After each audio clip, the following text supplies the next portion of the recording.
All right, good morning. Good to see you all again. And we'll continue our discussion of principles of bioethics. I believe I left off with Kant's idea of transcendentals. Okay, it's just the definition again, something that is beyond proof either by logic or sense experience. It is something that is just accepted as existing. And I gave you the example of the color of red, which I don't need to necessarily go through again, but just to remind you of how would you prove the color of red or any color. But also questions such as what is time or age, what is creation? Yes, miss. Go back a slide? Sure. To that? Yes. Okay. You're welcome. There are things that we accept that if we think about them, we can't necessarily prove simply through the use of rational argument. I mean, how do you rationally argue that red is red? It simply appears that way to your eye and to your brain, and you can't sense red either. Although I understand that, for example, if a person is blind, they can learn colors through touching various things, and they associate the touch experience with a certain color. But obviously, they're still not seeing the color. I mean, for all you know, what they could be touching is green, but you're saying that, oh, it feels like red. Okay, so that for them in their sense experience becomes red. But normally, in our sense experience, we just experience the color. Or we're experiencing time right now. Time has been passing by. Time is still passing by. And we have ways of counting time, like the clock on the wall or the clock in your cell phone. But these are conventional. These are conventional things. We've created clocks in order to count this thing that we call time.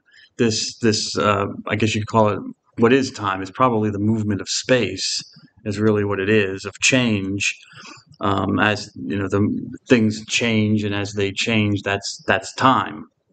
If you wanted to try to philosophically define it, but how do you prove that it exists? You just simply accept that it does, and that's what Kant would call a transcendental.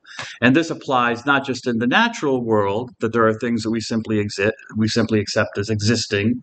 For example, that there's an orderliness to the natural world, but there's also an orderliness to the moral world. A transcendental is something that, if it were not to be true, then experience itself would be impossible. Okay, so a transcendental is a necessary part of our human experience, because otherwise we don't experience. Kant wanted to show that practical reason, which is morality, and its reason in action is what morality is for Kant or Kant. I'll say it both ways, it doesn't matter. That practical reason was yet possible independently of human desire or passions or feelings. Not that feelings are bad or wrong. They certainly exist. Again, that's a transcendental. How do you prove feelings? You have them. They come. Where do they come from? How do you rationally prove their existence? You simply have them. But he wanted to show that morality was possible independently of human desire. Although we experience things, we experience objects, and our experience is indirect or superficial. We get it through our sense experience, so it's not a direct experience of the object necessarily. Kant did believe that there was something real there to be experienced. Something was, I don't know, kind of giving off its aura, if you might say, or giving off its presence, that it was there, even though it's experienced indirectly by the human mind. And so there was information that was really being received into the mind. Maybe you couldn't know the thing in and of itself. You couldn't experience it exactly directly as the thing would be experience itself, because you're two separate things. Nevertheless, you are receiving information that thing exists, and that information comes into the mind and can be understood by the mind. So for the moral realm, if murder or harming someone, let's say harming someone, because this ties into bioethics, do no harm, do good to your patient. If harming someone is consistently, naturally, and effortlessly categorized by the mind as an evil act, meaning something that should not be done, it's another way for saying something you shouldn't do, never to be done to anyone under any circumstances, then that tells me something about the action, even though I might not know or might not be able to define or sense directly what harm or murder is in and of itself or per se. I do get information about the action itself and whether it's a good thing to do or a bad thing to do. Could transcendentals be applied to give objective direction to human morality? Kant says, obviously, yes, because he writes a whole book, The Fundamental Principles of the Metaphysics of Ethics. Okay, so obviously he's saying in the affirmative. He asserted that there was this thing, as you can see on the PowerPoint, called the categorical imperative. An imperative is just a fancy word for a command, something to be done, something that should be done, ought to be done. And it's category. It's a standard imperative, something that should always be followed or should be a governing principle. You see there the definition. It's Kant's name for any action commanded to be done as an end in and of itself. It should be done because it should be done. It's an end. It's not a means. It's not a way of using it to get to something else. Okay? It's not a means. It's an end. It's something to be done because it should be done. Not killing the innocent should be done. Telling the truth. Doing no harm. These are things that should and ought to be done simply because they should be done. Again, they're think of transcendental. You can't necessarily prove why it's better not to harm somebody than to harm them, but you kind of know it from the experience of the action that harming someone, intending to harm somebody, intending is different, because obviously if you have to stick a needle into somebody, to give them a vaccine, you are in a sense harming them, but you're not intending to harm them. Your intention is different. But if you are consciously intending, I'm going to cause pain to this person, I'm going to destroy them, you kind of know that that's not something that should generally be done, even if in the short term you're going to do it. So a categorical imperative is a requirement that binds every person unconditionally. And that's why it's categorical. It applies to the whole category. Obviously, you can't have a rule that only applies to half the people or 75% of the people. And then there are 25% who don't have to follow it. Like a doctor can kill his patients, but I can't kill, something like that. No, it's a requirement that binds everyone unconditionally. For example, to tell the truth. Truth-telling, which is a principle we'll come across later when we talk about veracity. It's one of the principles that governs bioethics. To tell the truth to your patient. Tell the truth. There's no notice in the statement. There's no condition placed on it. It doesn't say tell the truth when it's convenient. Tell the truth to certain types of people, but not to others. There's no condition placed on it. Also, the intention, there's no condition of circumstance. So I just mentioned some circumstances. There's also no condition of intent. Your intention in telling the truth. Do you want to tell the truth or not want to tell the truth? Are you telling the truth to harm the person, to maybe cause them trouble? Because it will be sometimes you can tell something that's not a lie to someone that can hurt them. Well, I'm just telling them the truth, but you might be hurting their feelings. Still, for Kant, you should still tell the truth. Now, you don't always have to tell the truth in the sense that it's always necessary to express the truth. You don't have to say everything that comes into your head. Like, that was a really bad haircut. Don't tell the person that. If they ask how it looks, well, I shouldn't tell you that. I'm not judging. If you want to tell the truth and say, well, yeah, they did a butcher job on you. Go ahead, my friend. But maybe that not all the truth has to be. Sometimes the truth can be withheld in that sense. You would tell the truth, but you don't necessarily. The circumstance might govern not always telling it. An action is commanded. Oh, before I forget. Please, Ms. Cerna is here. Okay. So Mr. Thatch and Ms. Weir. Okay. The action is commanded as good in itself.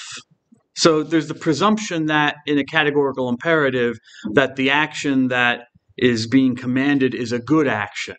Okay, so it's not an evil action that's being commanded. Probably I should have put that in the definition, Kant's name for any good action that is commanded. Because that's the assumption is the presumption is always that it's a good an action that ought to be done that benefits the human person. So the action is good in itself and necessary to be done in order to conform the will to reason. All right. So a bad action for Kant is something that is unreasonable. It's irrational by nature. It doesn't make sense to do it. And because it's an imperative, one is duty bound to follow it.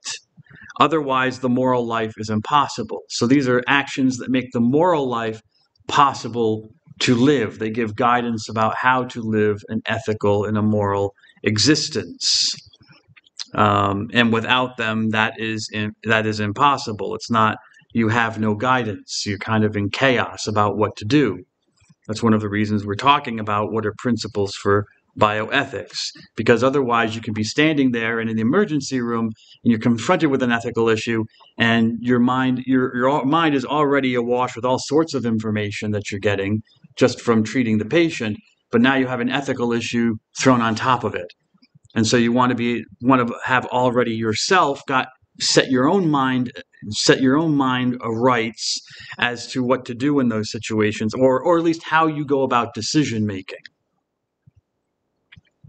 How does one know if a command is categorical or not and must be followed? And this is an extreme oversimplification of Kant's view, but it's not a philosophy course, so I'm not delving deeply into his view, just as it can relate to bioethical issues and how people make decisions using the deontological method. This is a quotation from Kant. There is but one category, this is where he defines it. There is but one categorical imperative, namely this. Act only on that maxim. A maxim is a rule, another word for a rule or a law or a norm. Act only on that maxim whereby you can at the same time will that it, meaning the maxim, should become a universal law. So it's kind of a fancy way of saying that what you would do unto others as you would have them do unto you, basically. What you would expect that everyone should do to you under all circumstances, tell you the truth, not physically or mentally harm you, okay, not take your stuff without permission, stealing. You would expect that to be done by all people, and you would expect it to be a universal law, and therefore that's basically what the categorical imperative entails. What you would expect would be a universal law for everybody in treating you is how you should treat others as well. You should assume that. What you should do should apply always and to all places and situations, to all people and things, and that other people could also apply it to you. Okay. A related principle to his categorical imperative is what's sometimes called the formula of humanity. I don't know if I did not put that on the PowerPoint, so I'll write it on the board. The formula of humanity.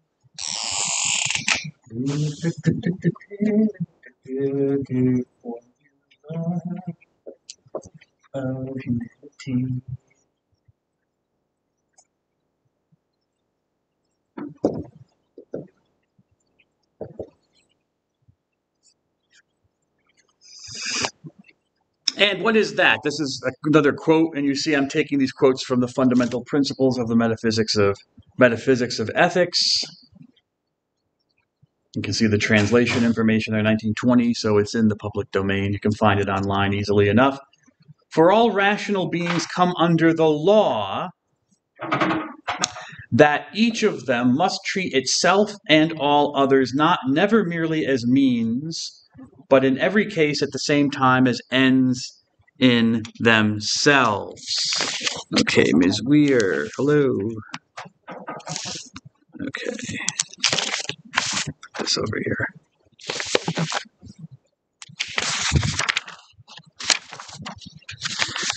Excuse me. I'll move on to that in a second. So what does that mean? Basically, you don't treat a person, either yourself or another person, as means to an end, but as an end in and of himself or herself, as having value, intrinsic value. Remember, the word intrinsic means within itself, intrinsicus, to have something within itself. Right? So you're not a means, you're not a tool for me. Another human person is not a tool for me to reach another end that I might want. Okay, now can you treat people like that? Yes, of course. You can see that all the time happening in the world. People are treated as products. People are treated as consumers, just consumers of products. So you see that especially in the economic world, the free market and all that. But they should not be. You should be treated as an end. Okay, and this applies to treating how you treat patients. Okay, the patient is not there. The patient is an ill person, a suffering person, and they are an end in and of themselves, and that's how they should be treated. They're not just a number on the board or a name on the board or someone who is giving you a paycheck or allowing you to have a living. That is true. There are means involved. Things are going on. There is a quid pro quo for your services because you are providing services. But at the end of the day, the person is an end. You are seeking their wholeness and their health. And doctors and nurses will do it without being any remuneration, without any means, without being paid for it. You think about groups like Doctors Without Borders, who go around the world giving healthcare to people in countries where they don't have healthcare, don't have access to adequate healthcare. And they're not doing it for money. They're doing it because because of this, the formula of humanity, that they're treating the people as ends, as sufferers who need their suffering alleviated. So according to Kant, and we're not on virtue yet, we'll get to teleological in a moment, some actions are wrong no matter what, and no matter what the consequences. A Kantian-oriented deontological ethic adheres to the basic idea of respect for the person and human dignity, which for Kant is rooted in the human being's ability to act autonomously, meaning freely. You are a law unto yourself. You can act freely and with responsibility. So, for example, in medicine, you have the practice usually of strict truth-telling to the patient versus the previous practice where doctors would decide whether they should withhold information due to causing additional harm to the patient. You don't tell the person that he or she has cancer because that might cause them mental anguish. And you never know, they might do something crazy. They might try to kill themselves or do something, extreme if you tell them that.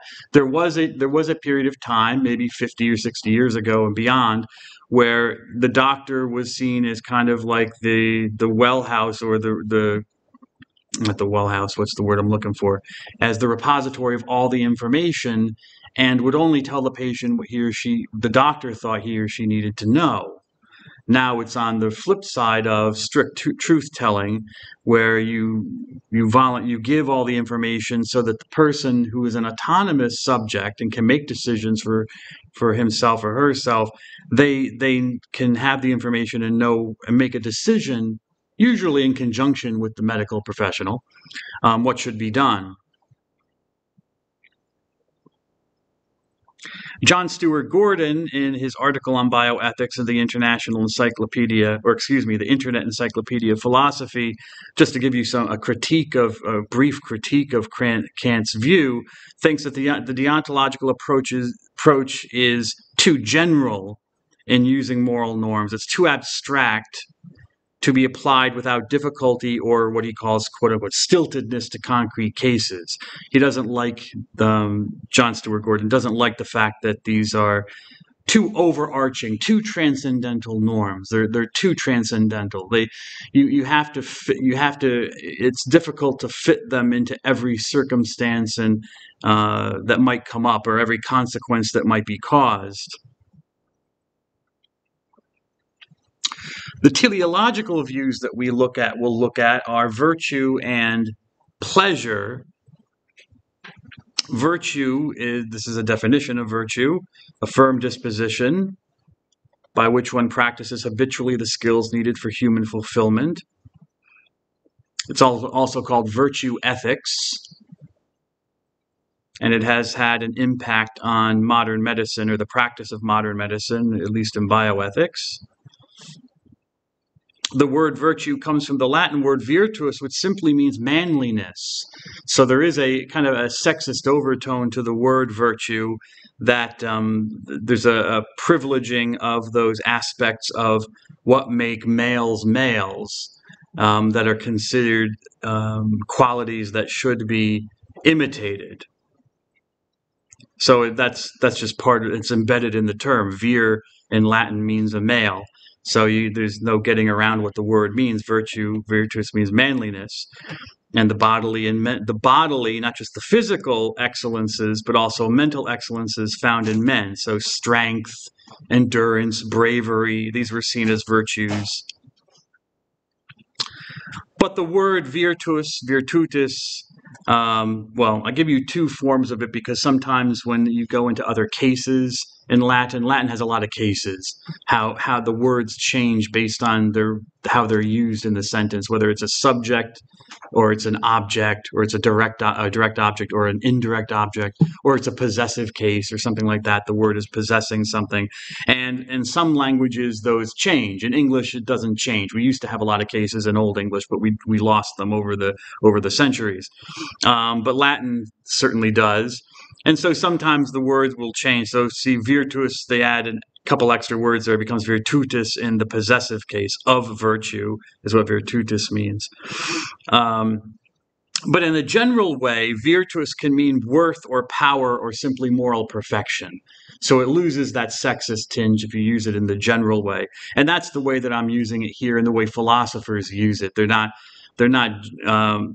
thinking that virtue only applies to men. The practice of virtue applies to all human beings. It's a human good, and so we would write this on the board. We would privilege this definition: worth or power. No, it's not power. What is it? Yeah, power. We do. Moral perfection is even better. Actions that perfect us.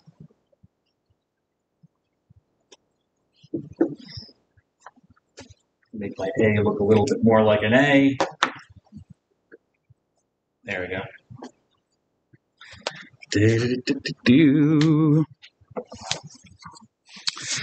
So a virtue is a firm disposition to do as a habit habitually what is right and good, and this is the central goal of all systems of ancient Western ethics.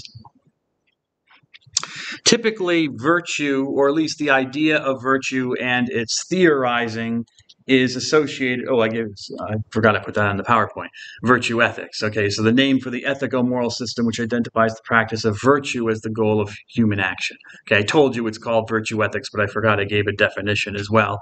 So there's the definition.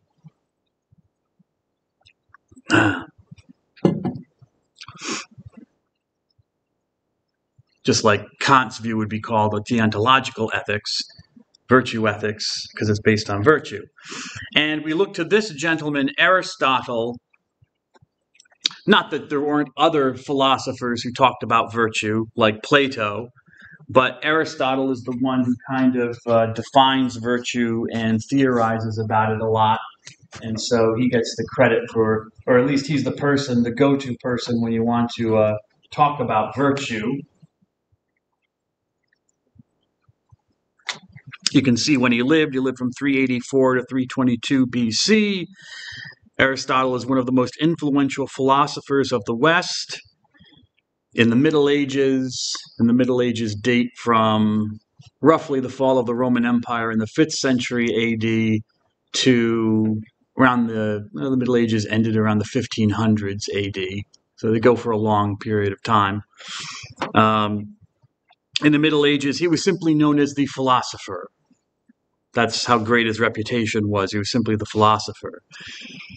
He was a Macedonian. He came from northern Greece, the northern part of Greece. This region is called Macedonia in the ancient world. Okay, now it's part of the modern-day country of Greece. There is now a country that calls itself Macedonia, or they call themselves North Macedonia. I know they had a big fight over the name of Greece way back when. That broke off from the former country of Yugoslavia. Yugoslavia in the 90s kind of broke apart into different countries. And one of them was Macedonia. They're Slavs, by the way. They're Slavic peoples, kind of like the Poles and the Russians and Bulgarians. They're all part of this general group of people called the Slavs. The Macedonians are Slav. They don't speak Greek. They speak a Slavic language, Macedonian.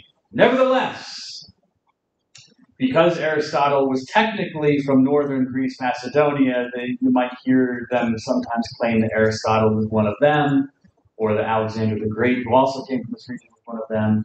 No, the Slavs entered the region in the AD period, and you can see from Aristotle's dates that he was from the BC period, so he's usually associated with Greek philosophy, just so you know. But, if you run into a Macedonian from Macedonia, you might get into a fight over that. So, nevertheless, he was a Macedonian from northern Greece, and he wrote a lot of works, but the work we want to look at for his ideas of virtue are the Nicomachean Ethics. Oh, the Lyceum. Oh, I put the Lyceum there. Okay. Yeah, before I get on to the Nicomachean Ethics, the Lyceum is simply the name for the school he founded. He founded his own philosophical school. And it takes the name of the Lyceum, if you're curious. That's what it's on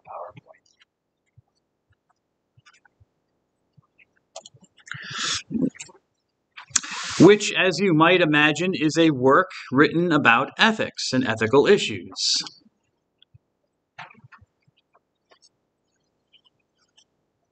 And there's a bust of Aristotle. I don't, again, this is the time before we have cell phones or video cameras or even any sort of cameras. So you got to kind of take busts or pictures of people from the ancient world like this with a grain of salt, a huge grain of salt. You don't know if that's what he looked like or not. Nevertheless, this is a bust of what might have been Aristotle, and so I use it. This is from Gregory Higgins, in his book Christianity 101, Textbook of Catholic Theology.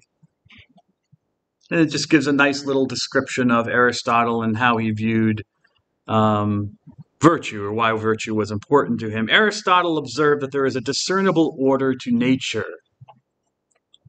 Notice he observed it. It's observation. Okay, it's not necessarily based on reason. Reason then comes into play to try to put order to this orderliness that we see. What kind of order is it? But we observe that there is something there that's giving us information about the world, that the world works. Now, not always, okay? But in general, you can assume that the laws of physics which operate here in this classroom are operating the same way somewhere on the other side of the planet or on another planet altogether. So Aristotle observed that there's a discernible order to nature. Things in the natural world develop along predictable lines, at least they should, except in those cases when they don't, and serve specific functions. Aristotle called this goal, purpose, or end teleos, which actually is a misspelling. You should read telos. That's why I put that there. Read telos. Remember teleological, end or goal, okay? What then are the goals, the teloi, in plural in Greek, that are built into human nature? In the most general terms possible, humans seek happiness or well-being. That's what he thought. Some people would say that you seek pleasure, which is another word for happiness. Aristotle realized that human nature possesses the potential, I put yes and no there, but I forget why. Maybe I'll remember. To achieve happiness. But to actually do so, certain skills must be cultivated. Skills, habits. In the Greek tradition, the skills or habits that were needed in order to reach the desired goal were called virtues.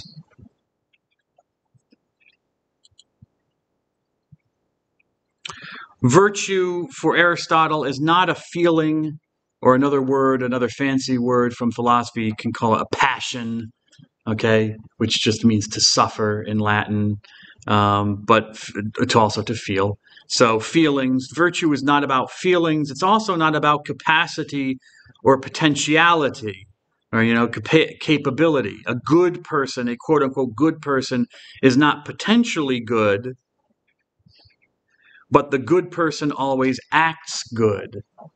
Okay, so there's a difference here. Virtues are actions that create the good. You say, I'm a good person, but I do a lot of bad things. That wouldn't make any sense to Aristotle's point of view.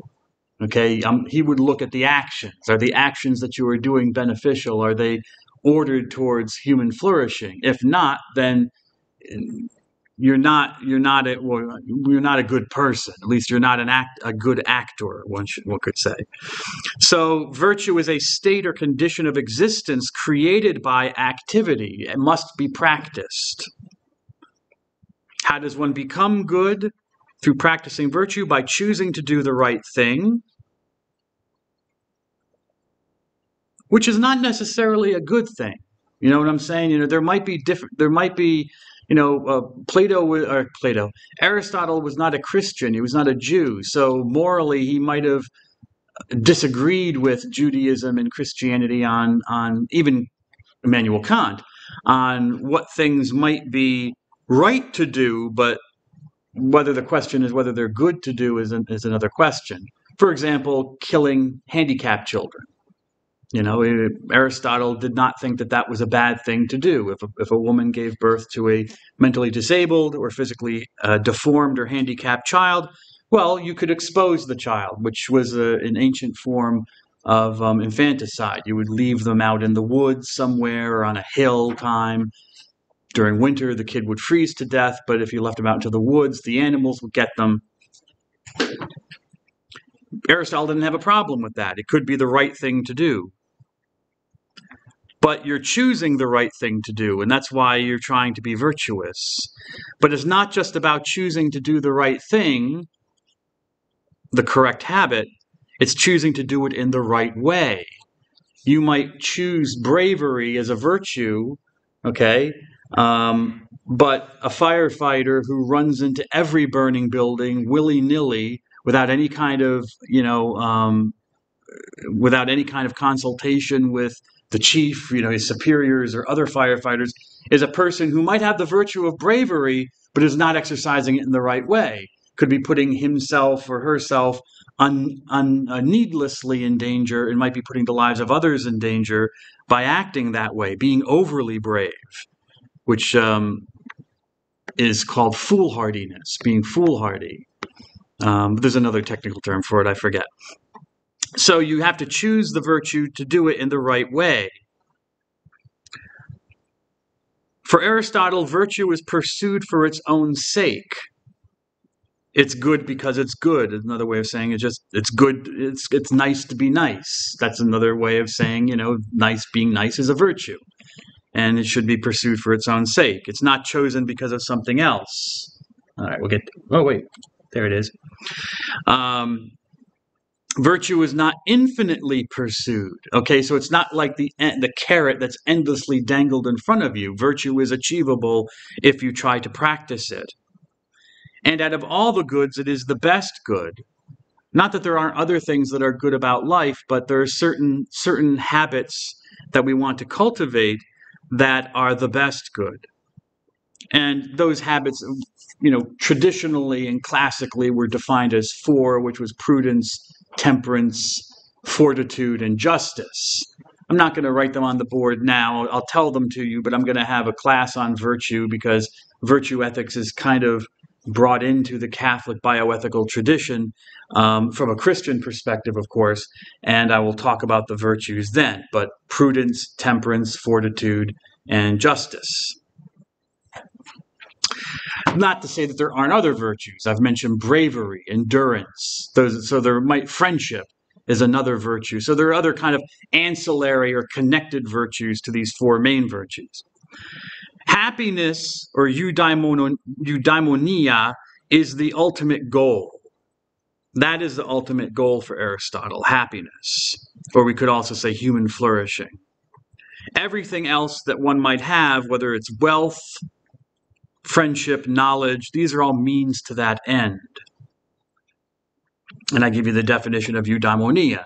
It comes from two Greek words. Eu means good, and we know this. We have this word in English. We talk about euphony, which means good sounds, when music sounds good, or eugenics, good genes, euphoria, which is good feeling. So we know this already. Eu is just a prefix from Greek, which means good. And a daimon it's where we get our word demon. And I noticed there's a new Exorcist movie coming out. Exorcist, I think it's The Believers or something like that. It's rated R, so I don't know if I'll watch it. I'll have to see what's going on with it. Too much violence, too much language, I don't know. But we'll see. Two little girls get possessed. Ooh, and fun ensues. And then, of course, they bring the priest in. The priest gets beaten up and all that good stuff. Eudaimonia, but daimon for Aristotle and in ancient Greek did not necessarily mean some evil spirit. It just simply meant a spirit. Okay, so the Greek word coming together, a good spirit, happiness, but in general it means it's taken to mean prosperity or good fortune or true, and this is for our purposes, true or full happiness. According to Aristotle, eudaimonia is the active exercise of the soul's powers. And the soul would just be that thing which gives us reason and animates the body, okay, makes the body a living thing. Animals have souls from Aristotle's perspective. He wasn't a Christian or a Jew, so he didn't believe that there was some spiritual thing that was created by God. It was just the animating force of the body, and the seat of that, the seat or the height of that force was the rational faculty, reason, that humans were able to reason.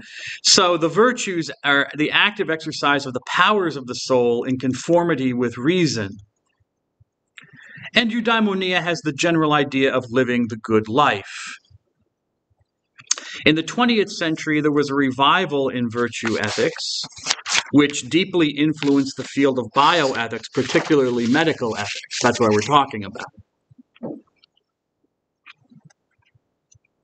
And so I have a quotation here, from John Stuart Gordon in his article Bioethics for the Internet Encyclopedia of Philosophy, where he talks about how virtue ethics can impact bioethics. An action is morally right if it is done by adhering to the ethical virtues in order to promote human flourishing and well-being. So we see that idea of eudaimonia. And that's kind of like what you are trying to do in Mr. Thatch. Hello, sir. I got you. You're here. All right, so everybody's here. Da-da-da-dee-da-da-da. Ms. Weir, do you have any games coming up recently? Or we had one last night. Oh, you did? Did you win? Yeah. Oh, good. Good to see our soccer teams winning. Yes. Crystal Palace, for me, plays on Saturday morning, so woohoo! That's an unfortunate team? Yes. Why is that? Without Zaha, yeah. Yeah, without Zaha. Oh, yeah, I think he's playing in Turkey now. He's so good. I love watching him. Yeah. He was a good player. Oh, well. C'est la vie, that's the business. Just hate him now. People move on. So, what am I saying? Oh, yes. And that's what we're looking for. Health, wholeness, the flourishing of your patient. The object is not for your patient to die. You're trying to, and that's how you talk about it. You want to save your patient. So we even talk about it in religious terms in a way. Salvation. See, what are you going to do to save your patient's life? That's not a purely hard science term there. Biologists don't talk about saving things. You usually find that in religious perspective. So we still, in some ways, we are religious beings, whether we like it or not. The action is morally good if the person in question acts on the basis of the right motive, as well as his or her action is based on a firm and good character or disposition. Okay, so that's its application. That can be its application to bioethics. A virtue ethicist is going to be seeing what are the virtues of the medical profession, things like do no harm or do good to the patient, telling the truth to the patient, informed consent. These are virtues. Other virtues might be compassion towards the patient, that you treat them, or also human dignity. These might be other virtues, seen as virtues. And then how do they become habits that build up not the character of the patient, but the character of the doctor or the nurse or the medical professional treating the patient? How do you treat the patient with compassion? What does that mean? How do you bring the patient to true health? Or is it just a body that needs to have stuff stuck in it or have pills put in its mouth or whatever? Act and motive must come together. For example, the virtuous physician in medical ethics should not only be well trained and conscientious, okay, and that you're forced into it. If you're going to go into nursing, or you're going to go into pre-med or the medical profession or any of the healthcare professions, you're going to have to do a lot of retooling and retraining along the way. They don't just say, okay, you did your several years of medical school, several years of nursing school, pharmacy school, whatever. No, every few years you're going to have to go to seminars, you're going to have to go to conferences, you're going to have to read articles to keep up on what's going on in your field, and you're going to have to prove that to keep your licensure. So you have to be well trained. It's a virtue, it's a habit. It becomes a habit, your training. At least they're going to force you to make it a habit, unless you want to lose your license and can't practice anymore. One shows compassion towards his or her patients, is helpful and honest, and keeps his or her promises. But the medical professional, the healing professional, should also be strongly inclined to promote the patient's well-being, his or her own eudaimonia, sometimes even at his or her own expense. Like you work long hours, you're on like a 36-hour shift sometimes. You're doing that for the patients, certainly not for yourself. And it might not even be advisable given the fact of what sleep deprivation can do in causing mistakes. But that's just the way the system is and still is. If you're on call, you're usually on call for like a day and a half, which can be brutal. It's one of the reasons I could never be a doctor or a nurse, because Maddie needs to sleep, I'd be sticking that needle in the, went into the bone again. Ah, darn it. We're getting sued. Again, I say Jansen, but who is Jansen? Well, we'll skip over that. The next teleological and very influential theory, you'll find this all over the place in biomedical ethics, is what's called pleasure or utilitarianism, the utilitarian ethic, which is also teleological because the end goal is happiness or pleasure. Philosophically, they'll call this hedonism, which comes from the Greek word hedone. I think it's a long E. Yes, there's a reason why that line is over the E, because it's a different letter in Greek, so you have to indicate that. Hedone, which simply means pleasure. Excuse me. And the 800-pound gorilla in the room for The teleological ethic of pleasure is utilitarianism. And so there's your definition of utilitarianism. The ethico-moral system which maintains that the advantage or disadvantage of an action is based on its usefulness in achieving its end, hence teleological. It comes from the Latin word utilis, which is based on the other Latin verb utor, to make use of something or to use something.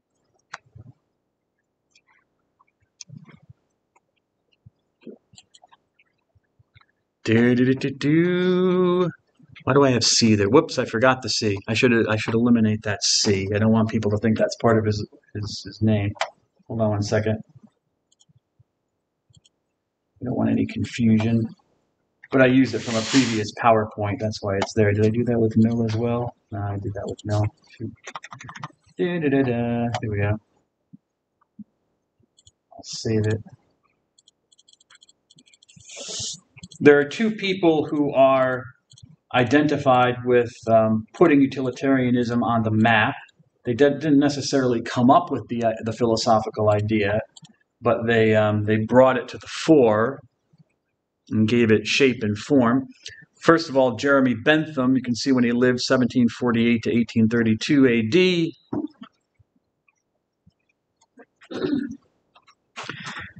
Yes, that is actually a picture of his body. He chose to be embalmed and mummified and to be placed. I forget which. Forget if it's the University of Cambridge in England. That's what pops into my head, but I could be wrong about that. So yeah, that really is him, and that really is his head at the bottom here. But I think they stored the head away because people kept playing pranks and stealing the head, taking it on trips. What else are you going to do? You're a college student, so you want to have some fun. So they decided, well, get the head, get rid of the head, lock it away, we'll keep fine there. But that is Jeremy Bentham. And the work in which he argues for this, or he makes the case for utilitarianism, is this one, published 1780, or I guess 1789, Introduction to the Principles of Morals and Legislation.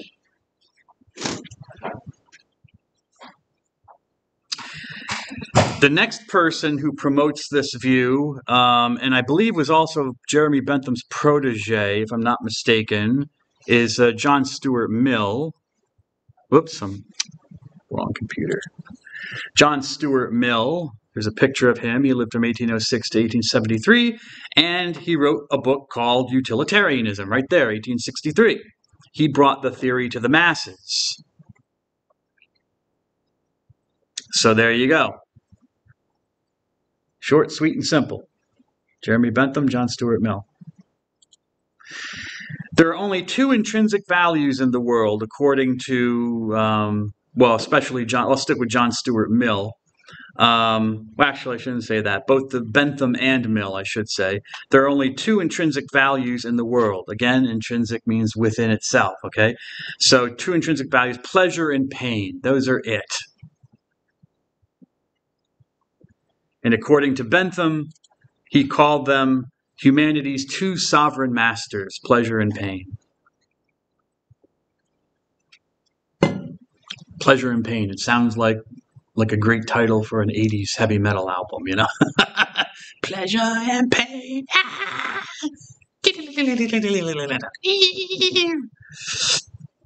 I know it's 50 years of hip-hop, but when are they going to give 50 years anniversary of heavy metal? When's that coming? I'm still waiting for that. Actually, it should be 60 years because it's Black Sabbath in the 70s. Anyways. So the two sovereign masters. Turn the page, Doctor. According to Mill, John Stuart Mill, and there's Jeremy Bentham, another picture of him, presumably accurate given what we just saw of his mummified head. According to John Stuart Mill, pleasure is what is pleasure? It is what is desirable, what attracts. It is happiness per se. Okay, I'm not on this PowerPoint yet, but I will be in a second. I'm talking about pleasure and pain. Pleasure is what is desirable. Pain is what is to be avoided. It is something that repels, revolts, resists. So those are his definitions of what is pleasure and what is pain. Pleasure is something that we just naturally want, and pain is that something that we just naturally avoid. And maybe you can see this in the lab, when you have a sentient object, an animal, or even a whatchamacallit, could be an animal, something as complex as an animal, but it could be something as a single-celled organism. If you're doing something that the thing doesn't like, it revolts, it moves away, it doesn't want it. Okay? Pain, and we call that pain. But if you're doing something that it likes, giving it food, petting it, something, it's desirable and it attracts the thing. The thing goes towards it. So Mill's definition of pleasure and pain is very kind of mechanistic and naturalistic. How does one know what is pleasurable and to be sought and what is painful to be avoided? Well, John Stuart Mill gives no reason. He doesn't give an answer. Everyone, according to him, everyone just knows what pleasure and pain are and that they are, and no one would deny it, by the way. So every commonsensical person just knows what pleasure and pain are already, so we don't really need to define or at least explain that. Here again, we kind of come back to the same idea of Kant's transcendentals. What would be the transcendentals for the utilitarians? Pleasure and pain. And even today, when you talk about bioethics and stuff, and you have to talk about these things, these issues in bioethics with the utilitarian, pleasure and pain are really not, the well-being of the patient are not necessarily so clearly defined. It's just something you know. You know what it is. The goal of human ethical or moral action is to maximize pleasure. Okay, this is the insight of utilitarianism. The telos, the goal, the end of moral action is to maximize pleasure as much as possible and for as many people as possible. And on the flip side, the goal is then to minimize pain in the same way. And this idea is called, well, I give you the source. If you're wondering at the bottom, I give you the source for this argument. It's in Jeremy Bentham's work, A Fragment on Government, or a commentary on the commentaries.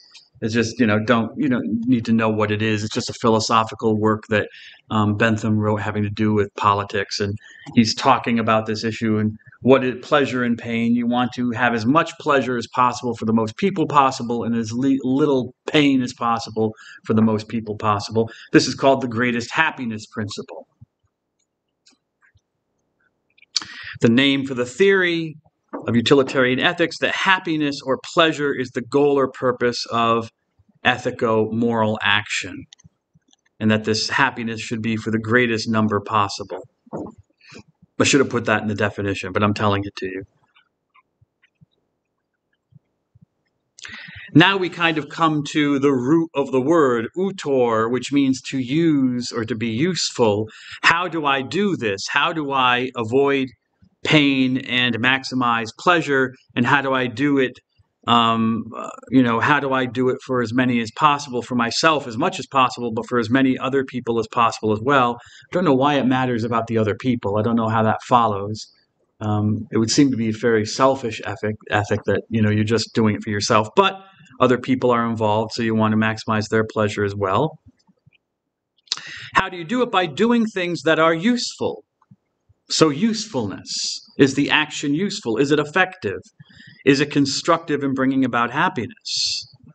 So the moral worth of any action is not, as with Aristotle, whether it tends to the good of the person and brings them to the good life, living a life of virtue, or not to human flourishing. Those aren't the end. It's the usefulness or the utility, hence utilitarianism, is producing a state of affairs. And this is called the rule of utility. There we go. Well, they're relegated, so I love Crystal Palace. They're still in the English Premiership, But my favorite team is Leicester City, which unfortunately were relegated to the second league, the Bush leagues of the English. Nevertheless, I think they're playing this weekend as well, so I think I can watch ESPN Plus to see Leicester hopefully win, hopefully get back into the English Premier League.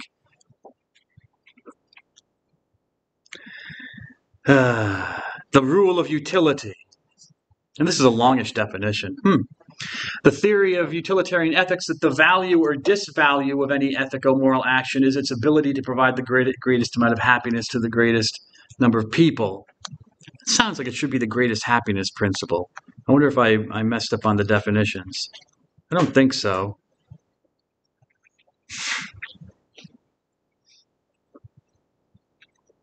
The rule of utility says that the moral worth of an action is determined by its contribution to the overall usefulness, its ability to maximize pleasure and minimize pain. That's what you want to do. And if something is useful in doing that, then it can be done. Okay.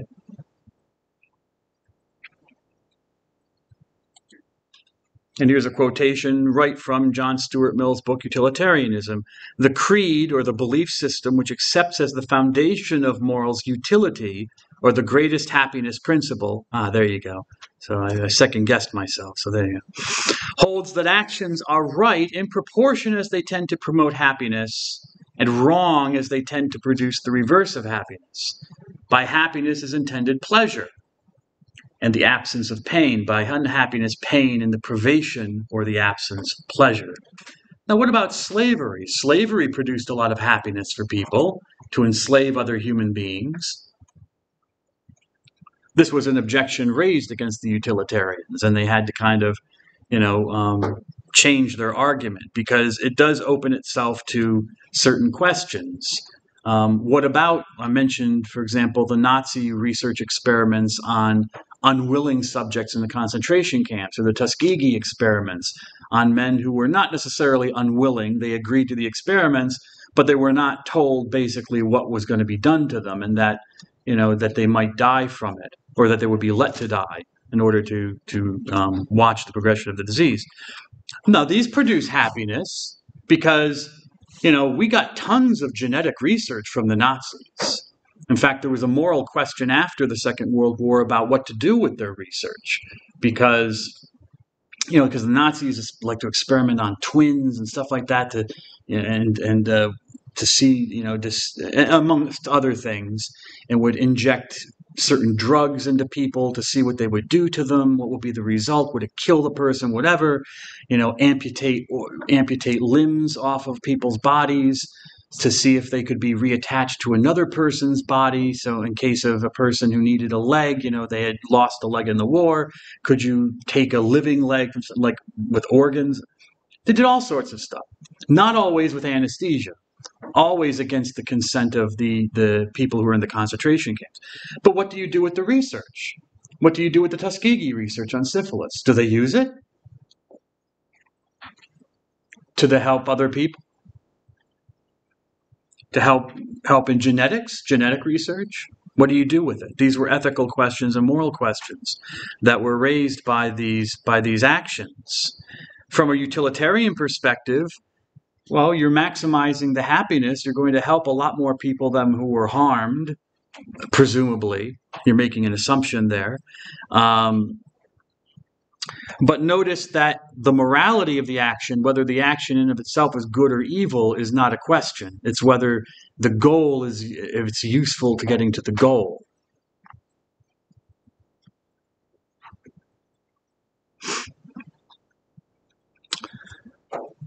Note well that this does not mean someone can still do anything. I mean, utilitarian, it's not an open-ended morality. So for utilitarians, it does not necessarily mean that you can do anything as long as it gives that person the greatest amount of happiness or pleasure. Okay? In an extreme example, a serial killer. One of the reasons they're serial killers is because they feel they get a release, an emotional, sometimes sexual, but some kind of psychological release in performing the act of killing another human being, and the way in which they kill the other human being, whether they kill the person with their hands or they use an instrument or something like that. That's an extreme example, but that would be that's giving the person happiness or pleasure in their own deranged mind, their own deranged logic. But you couldn't make an argument from utilitarianism that doing that is a good thing. You can't do anything so long as it's a goal, but it's not necessarily the ultimate goal. There is a communal aspect to happiness. It should be happiness that gives happiness to the greatest number. So going back to my example of slavery, the objection was raised against utilitarianism. But wait, what is, and a lot of the utilitarians were against the slave trade. But wait a second, they were British, so that benefited the British Empire to have slaves. Think of all the work that was done, all the progress that was made, all the benefits that were given to our society back in the United Kingdom in England. Yes, but it didn't give happiness to the slave. Okay, so if you're thinking about the enslaved community, it did not maximize their pleasure; it increased their pain.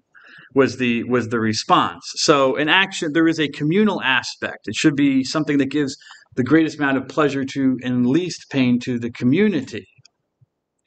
Nor does it mean that any action is justifiable. Some actions may never be useful towards producing happiness for any amount of persons. So think of suicide, something like that. Forget about voluntary suicide because we're not talking about euthanasia, but someone who is in a state of despair and mental and psychological distress, and they make a plan to kill themselves, and they do kill themselves. That's not even definable as achieving happiness for them because they're not happy to begin with. That's the reason they want to kill themselves. They want to end the pain and hopefully achieve, well, what happiness are they hoping to achieve in death? It's not clear. But that might be an action which is never useful to producing happiness. The same thing with lying. Lying creates chaos. It creates mistrust and distrust. So that intentionally not telling the truth may be something that is not in the utilitarian ethics, something that's useful towards producing happiness. So the ends for a utilitarian ethic do justify the means. The goal does justify what you do to get there. The goal, which is being to maximize pleasure and minimize pain. And the way to get there is for the ethic of usefulness, the rule of utility. But it doesn't mean, I don't want to leave you with the impression that it means you can do anything according to a utilitarian ethic. Utilitarianism is one of the most prominent and influential ways of ethical reasoning and decision-making in bioethics, which is why I'm going over it. You can't swing a dead cat without hitting utilitarian ethics in bioethics. In medicine, the focus should be on avoiding pain and suffering. So there is that shared value between utilitarianism and bioethics, that one of the foundations of medicine, of healthcare profession, is the same thing, to minimize pain and maximize pleasure for the patient.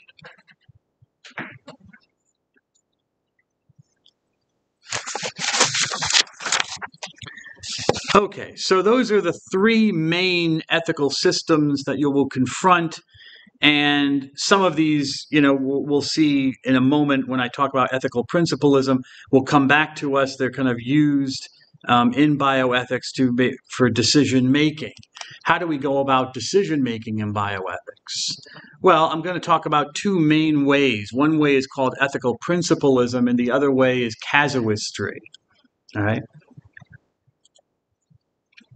Ethical principlism comes from, and we saw this before, it comes from our friends here, Tom Beauchamp and James Childress, in their book Principles of Bioethics, or Biomedical Ethics, which they first published in 1979. Remember, they were influenced and motivated to publish this work because of the Belmont Report, which kind of comes from the Tuskegee experiments. Again, how to treat research subjects.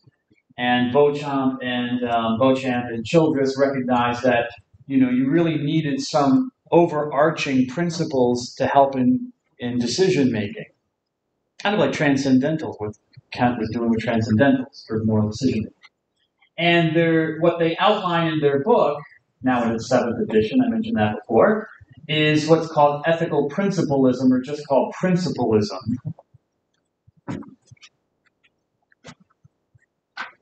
And what is ethical principlism? Do I have a definition? Yes, there's the book. And do I have a definition? Whoops, I don't have a definition. I do have a definition on my page here, but I didn't put it on the outline. Well, okay, well, whatever. Then I'll read the definition, but I'll talk to you, but I won't put the definition on the PowerPoint. I'll still want you to know what it is. So ethical principlism is the name for the proposal in bioethics for how healthcare professionals should treat patients. And it goes by 4 general principles: autonomy, beneficence, non-maleficence, and justice. These are the 4 basic bioethical principles. Now, sometimes in poking around the internet, which I had to do for this, you'll see that some people add other principles. I don't know that Beauchamp and Childress would have added some of these principles, but some of them kind of recur and come back so often that you have to mention them. And one of those is veracity. So sometimes when you see an outline of these principles of ethical principlism, you will see they will include the issue or the idea of veracity or truth-telling. And since it comes up so often, I'll include it, which means I'll talk about it.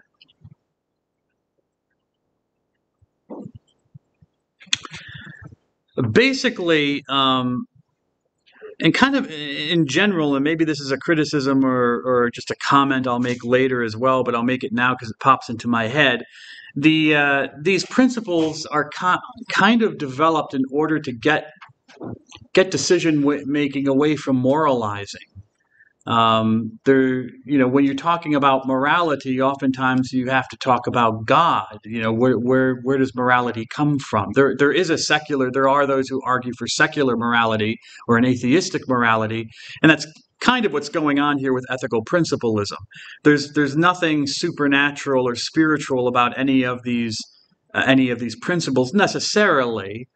However, I would argue that there is something assumed that's going on here. Excuse me, it should be going off. Sorry. Cell phones, annoying buggers. Okay. That, and we'll see as we go through, these are kind of like transcendentals in a way that these are principles. Where do you get these principles from? Why should these principles be important, and why should they govern? Is it just because these were the principles these guys chose for their book? And we need something, so we got to go with something, so we go with this a lot of times. Anyways, the ethical principlism does not involve the use of a theory or a formal decision-making model. It doesn't tell you how to make the decision. It's giving you principles for making the decision. Ethical principles provide guidelines to make justified moral decisions and to evaluate the morality of an action.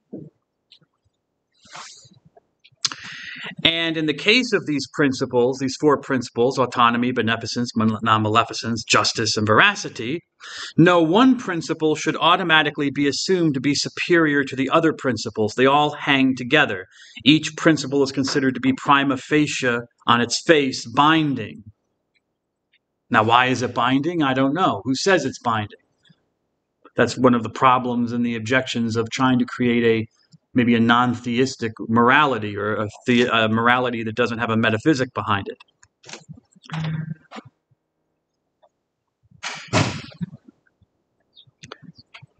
This is the foremost set of principles that healing professionals will come across. So these are things that if you're talking to the ethics committee at your hospital because you have an issue, these are probably ethical principlism. These 4 or 5 principles are going to be what's governing their decision and how you are to respond. So it's a very influential point of view. And I'm going to get into that, but we're at 10:40. I'll just make this last point and then I'll end. Even though Beauchamp and Childress claim not to have an overarching theory or framework, they kind of do. They speak about what's called a common morality. The starting point and framework for which is their starting point and framework for ethical reason and decision making. And how do they define a common morality? It's a set of norms shared by all persons committed to morality. Now, there you kind of run into a speed bump, like you do here on campus, several times. All persons, everybody is sharing this common morality. There's an assumption being made there that might not be grounded in reality. The common morality is not merely a morality in contrast to other moralities. Common morality is applicable to all persons in all places, and we rightly judge all human conduct by its standards. Ooh, this is from their the 6th edition of their book. Now, that's interesting because that sounds very much like a deontological ethic. So I guess that's where we could, if we had to place ethical principlism in some arena, we would place it within deontologism.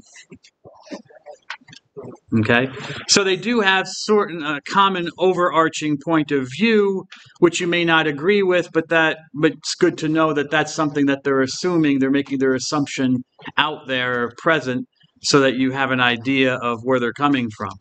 Okay. So that's good. I'll see you. Have a good weekend. I'll see you next Tuesday.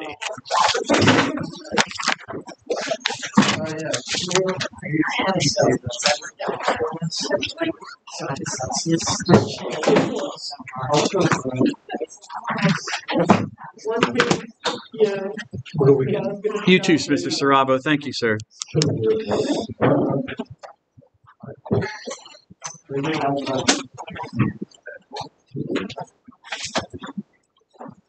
I have a question. Are the PowerPoints posted on Canvas? Yes, I put them on Canvas. It's under modules. If you look on the left-hand side under modules, I started putting the PowerPoints there. I was sending, and I was going to send, I'm glad you asked because I was going to send out an email because I was sending the PowerPoints out by email because they have a rather restrictive, what's the word I'm looking for? Amount of space on Canvas that I can use. I think it's like 700 megabytes. But I'm finding that I should have enough space to put all the PowerPoints on there. So I'm going to start moving them there. So if you go to modules on Canvas. Because right now it just says read. Okay. If you go to the bottom, scroll to the bottom, it still says there's nothing there? No. Okay. I might have to publish it. Maybe I just forgot to publish it. Okay. But thank you for bringing that to my attention. Thank you. You're welcome.